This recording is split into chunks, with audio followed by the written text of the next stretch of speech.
Hi guys, and welcome to the CPFC podcast with me, your host, Afonso Greenbrook. And his co-host, Christopher Weston. Today in Pod 10, we'll be looking over the result over West Ham and we'll be discussing the match, player rankings and our man of the match. We'll also be hearing from Pardew and what he had to say after the game. So let's begin.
It was an action-packed final visit to the bowling ground for Palace as they came away with a hard-fought point against one of the Premier League's form teams.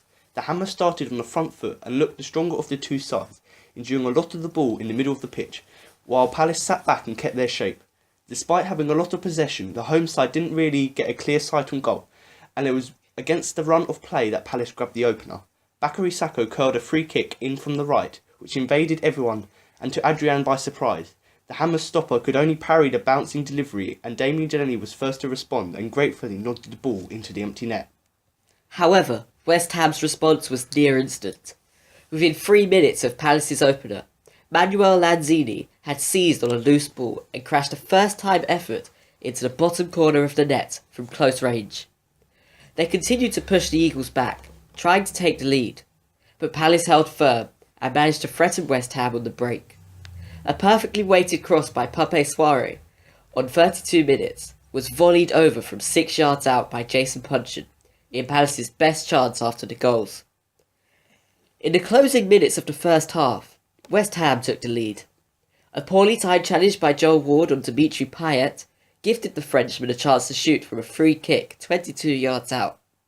Despite a 7-man wall, Palace couldn't deny Payet from finding the top right corner with a stunning strike to send the home side into the half-time break ahead. The second period was less action-packed, but Palace remained on the back foot. West Ham passed the ball freely around the middle of the park of much of the first 15 minutes after the restart, without fashioning any real opportunities. On 65 minutes, Palace had their best chance to draw level. Dwight Gayle hunted down Adrian, who came to clear a soft pass back, got a touch on his clearance, and it fell kindly for Joe Ledley, who was aware enough to feed Sacco on a square ball on the edge of the area. The winger took a touch, picked his spot and curled the ball goalwards, only for Aaron Cresswell to race back and clear it off the line. Minutes later, Palace were handed a golden opportunity when Cheikhou Kouyate was sent off for a studs-up challenge on Dwight Gayle. The Eagles immediately went on the attack and looked to find a way back into the game. A wonderful inviting cross from Balassi was skied by Sacco shortly after Kouyate's dismissal, but it wasn't long before the man advantage paid off. A poor clearance from a soiree cross fell perfectly for Gayle to coolly slot below Adrian and into the net in front of the Palace fans and pull Palace level. It was an open game from then on, with both sides having chances to snatch the 3 points, but neither of them could find it, and it finished 2-2. Now to move on to the player rankings. The way it's going to work this week, as there are two of us, I will give one of the ratings. For example, I will start with Wayne Hennessy. Then I'll give Christopher the other one. For example, he will start with Joe Ward, and so on. We will do the alternative players. Then, when we've finished talking about each player with their description of their performance, we'll then have a slight discussion about the player, and then we'll move on to the next one. So let's start with Wayne Hennessy. So Wayne Hennessy is 6. The Welshman wasn't at blame for the first goal, but despite Payet's free kick being a wonderful strike, he'll still be disappointed to get beat on his side, especially as he was off balance after taking a step to the right before the ball was kicked. So obviously Wayne Hennessy had a very weird performance like he's had quite recently in this period of, our winless run. But really, you can't really blame him for the strike. Payet's strike was really good. He did make some other crucial saves and blocks throughout the game, and also his clearances were quite good. So, alright performance from Wayne Hennessy, but a 6. Anything you want to add to that, Christopher? No, I think what you said is good. And as you say, he was unlucky, I guess, with the goals that were scored, but not much he could really do there. So yeah, a world-class strike from Payet. Now, you want to start with Joe Ward? Yes, Joe Ward, it would go here a 7. He was very solid all round. Of course, the only thing we can fault him for is that free kick that he gave away to Payet, which of course was then scored. But overall, that's pretty much all you can really fault him for. He was very good this game, keeping the ball moving, passes, receiving passes, and so on. So I think 7's definitely what he deserves for that. Yeah, I don't think there's really anything to add to that. But like you said, as a fullback, he was able to get forward, get the passes, find the passes as well, make some crosses in, and a pretty good solid performance other than the free kick he gave away. A really good performance from him. Now for Scott Dann, which is actually one of the surprise performances of the day, not for a good reason I suppose, because he's normally one of the better players, but Scott Dann a 6. Can't really fault him for the first goal as he attempted to clear Sacco's header. The ball unfortunately hit his leg and then fell to Lanzini to finish. He was solid once again, firm and steady apart from that. So obviously the rating is, I think it's based more on the fact that he wasn't good. He was still, average, because a 6 is average. But I think the thing that wasn't as good for him, he wasn't really as much as an aerial threat as he normally is. Also, he was unlucky that the goal did deflect off of him. But really, if you're a defender, you would try and block that. But, I don't really play football, so I'm not going to comment on that. But a right performance from Scott Dann. Not the best performance, but still solid in the back line, keep making sure that we didn't lose the game. So anything you want to add to that performance? Well, as you say, the unfortunate incident with the deflection is really what brings his score down, because as a defender, you would have... I know it's quite a powerful strike. Strike that was. It was, and plus he was trying to quickly get it away, but a bit more control or a bit more of a boot out would have been preferable. So unfortunately, that's going to bring him down a bit. But still, a solid performance from him, no doubt. Damien Delaney. Right, Damien Delaney, we've given him a 7. He had a nice header. He reacted well to finish from a tight angle to give Palace the lead. And he was very solid in defence as well. And he was, of course, vocal and commanding as normal. But the main thing there was that really good header into the goal. Very tight. I'm surprised. I think he probably surprised himself to actually got that in. Yeah, he did look surprised after the game, or after he scored the goal, that he actually got it in there. But he sort of looked as if, let's try hit it in. Yeah. And it did go in. So, well done there for him. That's what gives him his 7. And also, shout out I'm not just shout out, but Mile Jednak did give him the little tap on when Jednak actually headed it to Adrian. Adrian obviously parried it out, and obviously Damien Delaney headed it home. And actually, really, the fact that he can score headers from that angle just proves that actually, as a 34-year-old, you can still play professional football. Although it's his first goal since the first game of the season, I'm sure there's more to come from Delaney. And as a 34-year-old and still scoring goals and performing well in the Premier League, I think there's a lot more to come from him. And like normal, voicing and commanding. And I think there was a Twitter poll on my Twitter account at the CPFC podcast. Who should be the captain for next season? Now, there were 4 nominations. Obviously, you can only do 4 on Twitter. But Damien Delaney being one of them. Obviously, Mile Jednak, the current captain, obviously was on there. Scott Dan as well, who is the 3rd captain at the minute. And also Jason Puncheon, who is a surprising nomination. But he's actually, like I said, like Delaney, he's very vocal in the attack. So they were the 4 nominations. If you want to go to the Twitter poll, there'll be a link in the description below. You can click on that link and vote in the poll, and just have to wait and see who will get the captaincy next season. But I think personally it would be good to give Scott Dan a go. But the way Damien Delaney's performing at the minute, a 34-year-old, he's got the experience, he's commanding, and I think he'll be the perfect choice. But now to move on to Papa Soirée as 7. Soirée got forward at every opportunity and put in some dangerous looking crosses.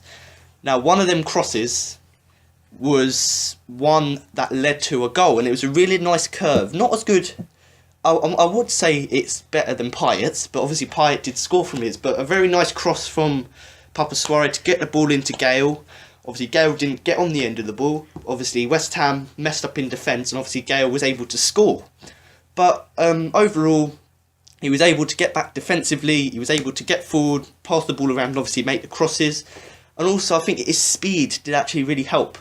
Him and Balassi linked up very well throughout the game, actually, to make sure he could get forward and make these crosses. Anything you want to add to that? Well, as you say, he's pushing forward, he's keeping it in sort of an attack, if you keep pushing the ball forward, and it paid off because that great cross that ended up in a goal. Yeah. At the end of the day, that's what's going to happen if you keep on pushing it forward like he did. So yeah, I think that's what you've got to do. You've got to put the teams under pressure with the crosses to make sure you can win. Now to move on to the midfield. So Joe Ledley. So for Joe Ledley, he's going to have a 5 because you couldn't really feel his presence throughout the game. There was that early header, but after that, he didn't really do too much. He was probably surprised himself that he was as far forward as he was, but we just felt that he wasn't really in the game as much as he could be. Nothing he did really led to anything or stopped an attack or started a counter-attack or anything, so that's why he could get a 5.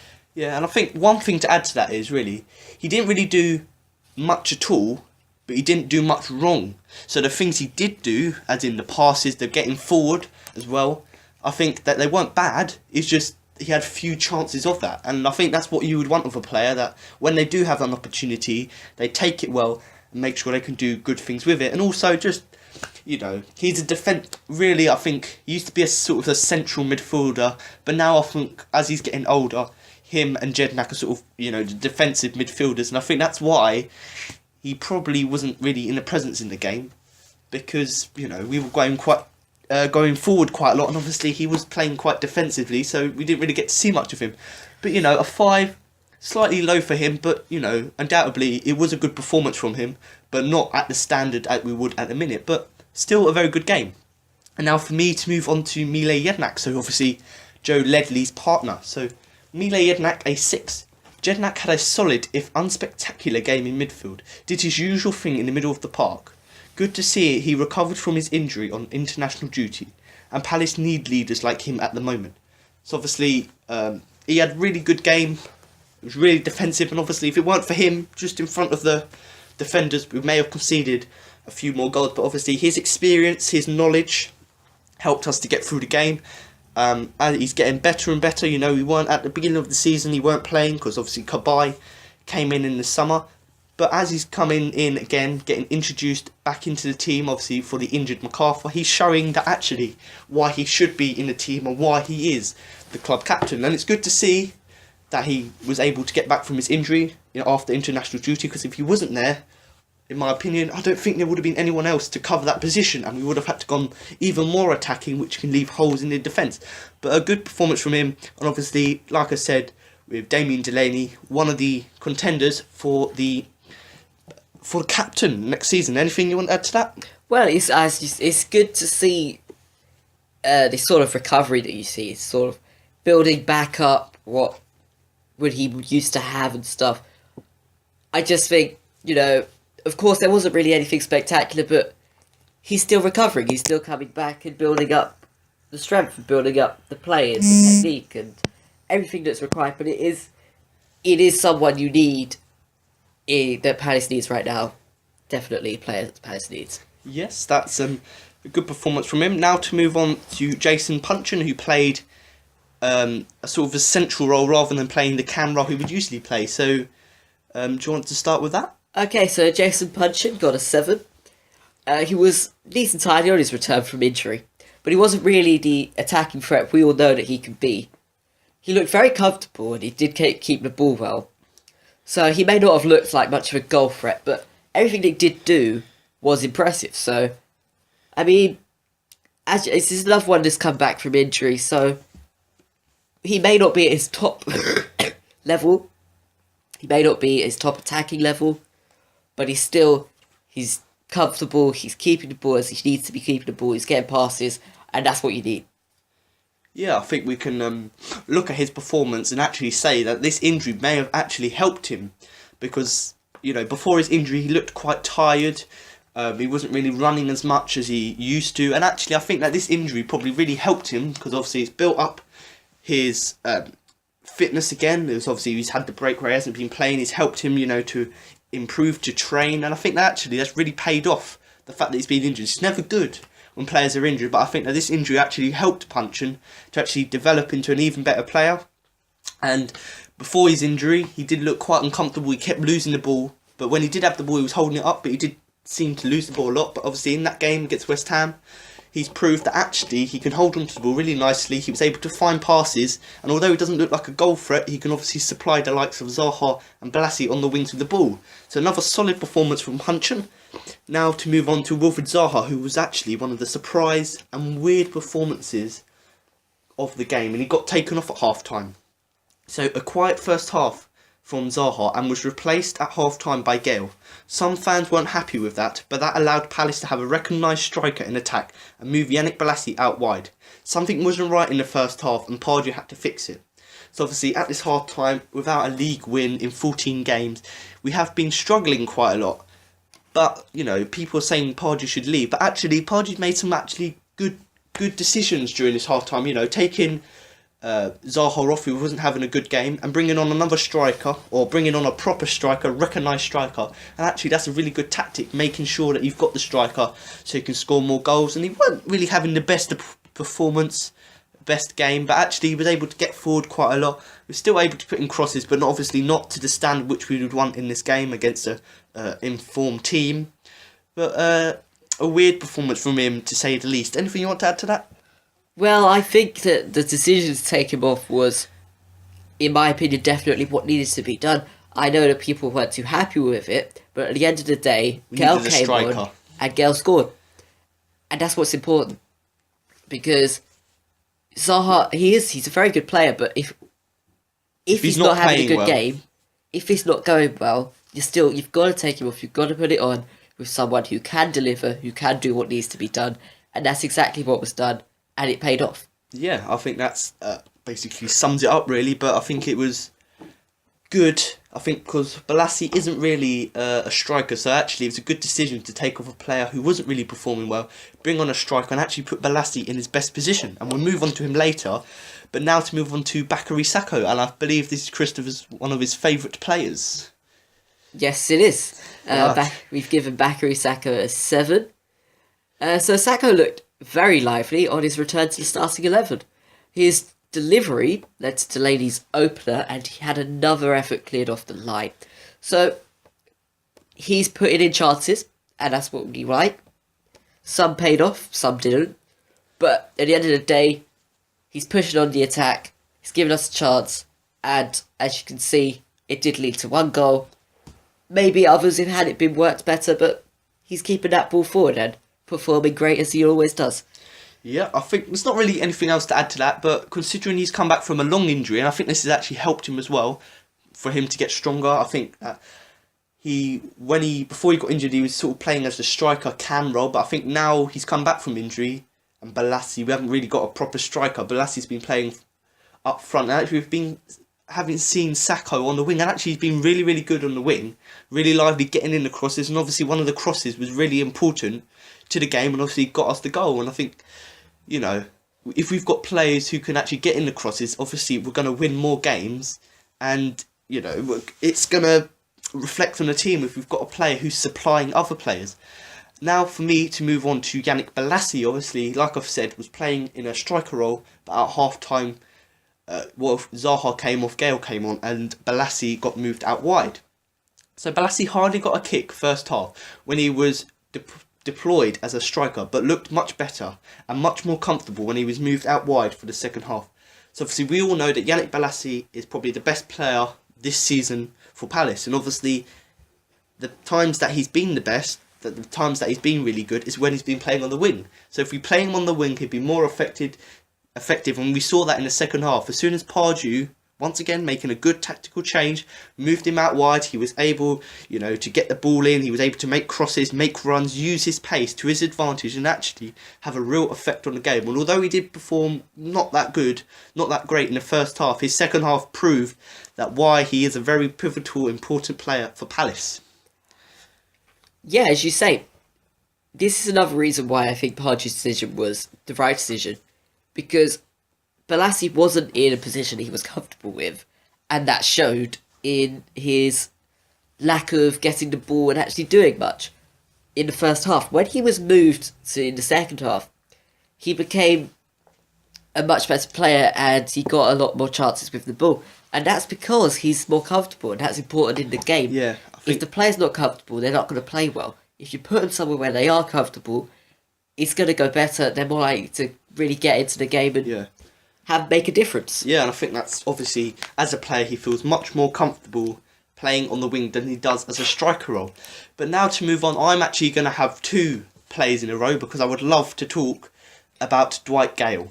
And this one is quite a long description, and I would like to have your opinion at the end, but we're just going to go through it now. So the super sub has done it again.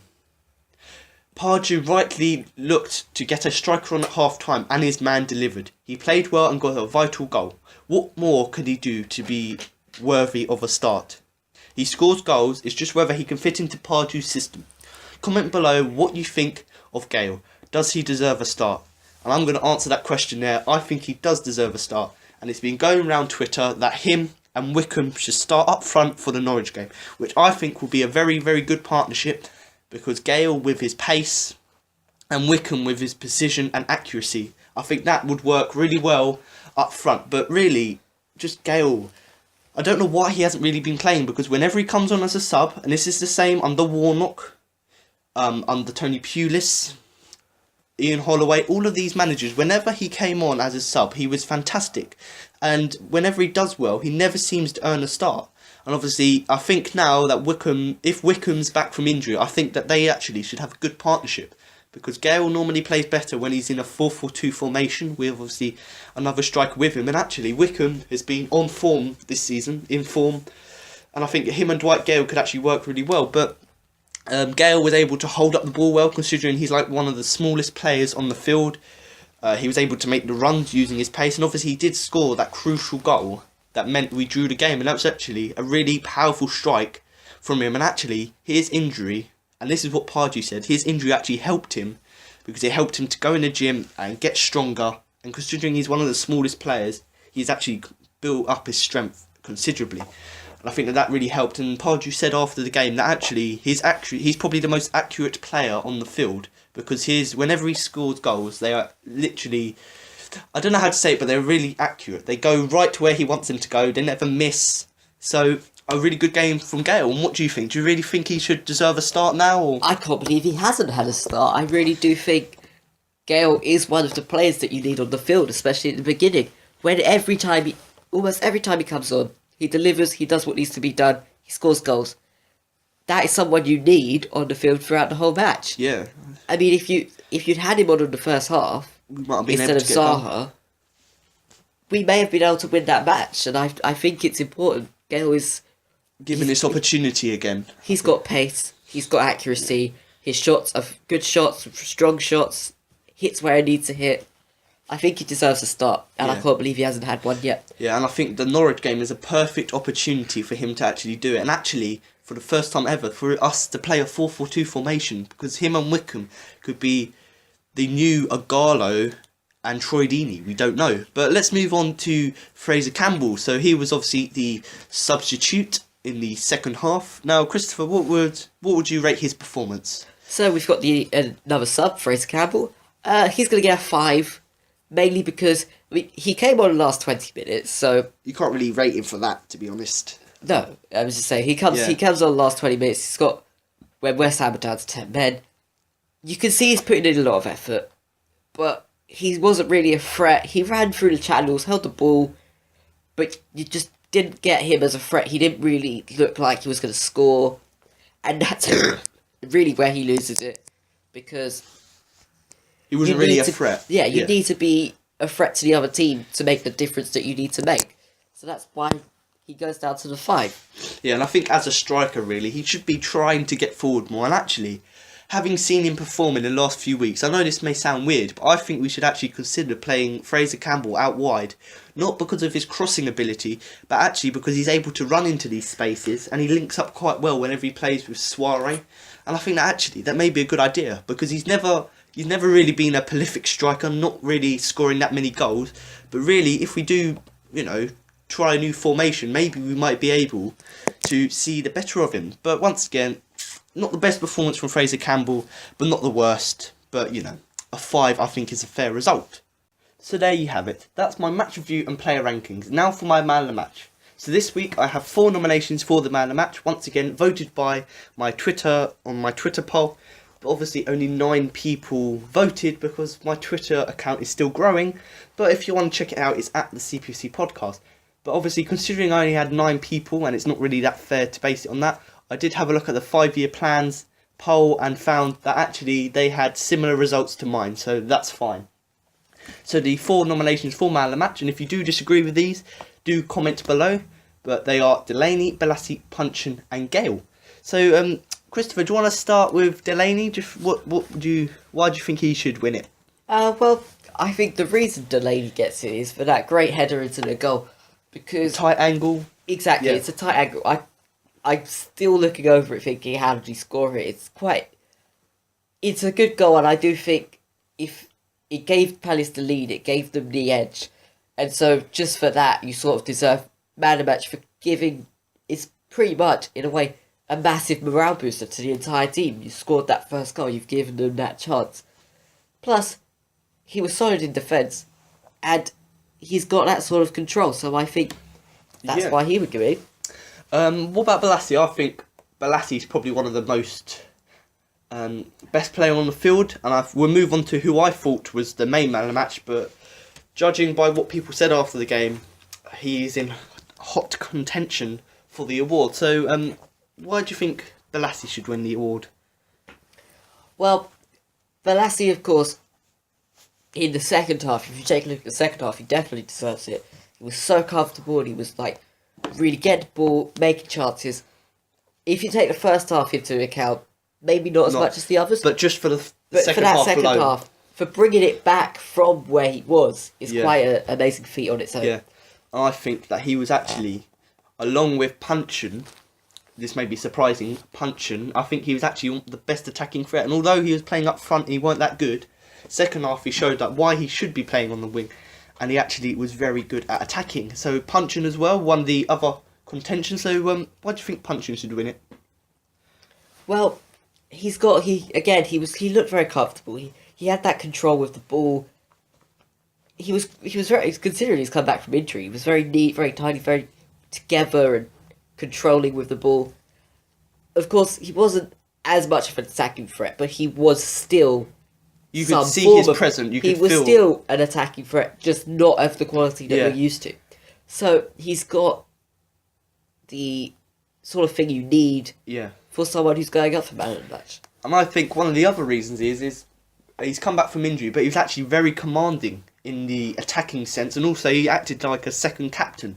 Obviously, where I play rugby, there is a forwards captain and there is a backs captain and sort of a normal, your main captain. I think that Puncheon actually in this game acted as the forwards captain and actually did command it very well. And I think that could have won us the game. The fact that he had the control over the players, he was commanding everyone, and I think now that is maybe worthy for man of the match. Now to move on to Gayle. Obviously, he scored the crucial goal. Anything to add to that, Christopher? Well, I just think for Gayle, it's that goal really.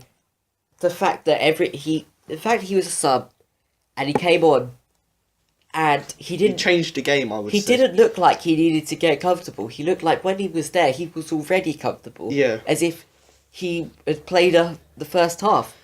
He got the goal, and that's what really matters. But he got it so easily. Yeah, he just seems he's got everything that's needed. He's got pace. He's got a quick control. reaction. Yeah, he's got that quick reaction. He's got that nice, powerful shot straight into the target. Yeah, and because he brought us back from 2-1 down, I think that's worthy to a draw.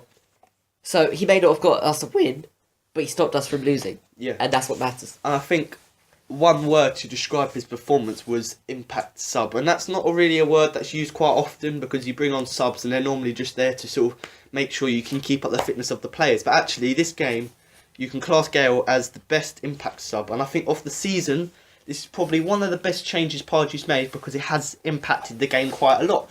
So obviously, taking into consideration the 5-year plans poll, my poll on my Twitter, and also just our own opinion, I'm going to give the Man of the Match award to Yannick Bolasie. So well done. If he happens to be listening, well done. Congratulations. Can't give you a trophy or anything, but there you go. There's your Man of the Match. And also, just really, the reason he won it was because he showed why he should be playing on the wing, obviously. And the reason he won it is because of his second half performance. He showed why he should be playing on the wing. His crosses, his runs, his shooting ability, and just everything about him just shouts out, fantastic player. So I don't think there's really more to add to that, but have you got anything more? Well, I mean, for me, my man of the match would probably actually be Gayle, just because of the impact, the difference he made to the game. But as you say, Bolasie, he did what he did. He was there. He did everything that he should have been doing. Yeah, he didn't play put a wrong on the foot wing. in. He was a big threat to the other team, and that's why, of course, he has the overall man of the match. Yeah, and I think the only reason to give it to him is because he was in the first half he wasn't that effective, but he was still doing the job. And obviously in the second half, came on was a much better. He had much better impact on the game, and obviously helped us to win it. So if you do have any disagreements or agreements, or just want to comment something below, just comment the ideas below on who you thought was the man of the match. So there you have it. That's my podcast review. Now we're going to listen to what Pardew had to say after the game. Good to get the point, but I suppose the red card was the big talking point of the game. Well, there's a lot of talking points in the game because it was a terrific game of football. A tribute to this stadium that sadly is going to be no more. But the sending off was the key moment. For me, looked harsh. And ironically, we had Dwight Gayle sent off at the start of the season in this fixture. We thought that was harsh. So it kind of evened itself up. So and then we really pushed. But we'd pushed before the sending off. You know, we were much better second half. Got a little bit of verve back in our spirit. And if someone had offered me a draw 2-1 down at West Ham in the form they're in today, I would have taken it. So I can't complain. The last 20 minutes, rather like the first half of the season in many ways, it's very encouraging for the Palace running. Yeah, I mean, it was what was good today. There were some important aspects of the game. People can look at our run, but you could see some of our injuries, and they think that when they come back, they're right up to speed. You've got to get the pace of the Premier League, and Bolasie looked a lot better today. Cheikhou looked a lot better today. And Gayle got on a goal, and that is so important for us. He is our goal scorer. We've missed goals. Connor Wickham should come back this week. Adebayor should be back. Cabaye should be back. There was a striker problem now. Well, I've not had that all season, so that'll be nice to have. But it's a significant point in the scheme of things. Significant. And I want to thank our fans, which I hope some of you report, because they've been incredibly loyal to the team and to me over this period. And it was nice to get that goal in front of them. And we're really going to need them next week. It's not a be-all and end-all next week against Norwich, but it's an important fixture. And we're going to need them really up for it because they've won again today. Were you aware of the other results? No. You didn't know until you came off, did No. Only 7 points clear. How much more do you think you need? Well, I certainly think with our goal difference, maybe 38 would probably be enough. But you can't legislate before a late run, and the Premier League has a history of that. So we got to keep pushing every game. We couldn't determine anything that's gone on before today. We can only determine today. And I had a very important meeting with the players last night that we have to put away all the noise that's going on around us and just deliver on the day. And we did that today. And then we've got to deliver next Saturday. What did you think of free kick from Payet? Well, it's extraordinary, really, because we talked yesterday about taking someone out on the wall so the referee could see, the goalie could see the flight of the ball. Then we thought, well, West Ham are just going to fill that hole. Talked to the goalie about maybe being a little bit more central, and in the end, I think it's unsavable, really. It's come so late, that dip, and right in the top corner. It's phenomenal, his little period he's having with free kicks. I was just pleased he missed the first one. Can I just check, you thought the sending off was harsh? Yeah, oh, for sure. Yeah, But I think that's football, for want of a better phrase. Yeah, I think it was a robust challenge. I think that's what I would use it as. If I'd made that tackle as a midfield player, I'd be disappointed to be sent off, though. I think he's got a bit of the ball and he's aggressive with it. But as I say, Dwight Gayle, it was almost identical what he did at our place. You've perhaps not, Dwight Gayle's not been your first choice, and he would have gone probably last season, wouldn't he, to Norwich? Well, Dwight's a funny player because, sometimes I look at him, he scores unbelievable goals in training. He's probably our most natural goal scorer. Why would I want to get rid of someone like him? And probably when our great period at the start of the season, he didn't get enough opportunities because we were playing well and scoring goals. But this second half, blimey, we're going to have to lean on him. And we did today, and he delivered for us. And I'm pleased for him. And you look at him in the shirt, and he looks bigger. And I don't mean fat, I mean muscular. He looks stronger, and that period where he hasn't played and he's been in the gym on his injuries and stuff that he's had may have helped his all-round game. So there, now you've heard what Pardew had to say. That concludes our match review of West Ham versus Crystal Palace. But make sure to come back next week for Alfonso's post-match review of Crystal Palace versus Norwich City. So thanks for watching, and remember to up the Palace.